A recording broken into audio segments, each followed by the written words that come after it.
நண்பா welcome back to SS unique. Karate சிகான் உசேன் அவர்கள் ரீசெண்டாக கொடுத்த இன்டர்வியூவை எல்லாருமே பார்த்துருப்பீங்க.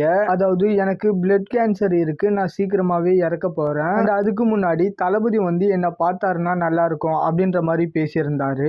அதாவது இவரு பாத்தீங்கன்னா பத்ரி படத்துல தளபதிக்கு ட்ரெயினரா இருந்திருக்காரு. பத்ரி படத்துலயும் சரி, படத்தோட எண்டுல வர்ற மேக்கிங் வீடியோலயும் சரி, இவரு தளபதிக்கு ட்ரெயின் பண்றதா பார்த்திருக்கோம். ஸோ அந்த ஒரு நட்புல தளபதி நான் சாவுறதுக்கு முன்னாடி என்ன பார்க்கணும் அண்ட் வில் வித் தமிழ்நாடு முழுக்க தளபதி கொண்டு போய் சேர்க்கணும், அதை நான் அவர்கிட்ட ஒரு கோரிக்கையா வச்சுக்கிறேன். அண்ட் ஆல்சோ என்னோட மெடிக்கல் எக்ஸ்பென்ஸ்க்காக நான் யார்கிட்டயும் பணமும் கேட்கல, நான் கரெக்டா சொல்லி கொடுத்த என்னோட இடத்த தான் விற்க போறேன் 11 கோடிக்கு. மத்தவங்களுக்கு அந்த இடத்த வித்தா அதை இடிச்சிட்டு வணிக ரீதியாக வேற ஏதாவது பண்ணிடுவாங்க.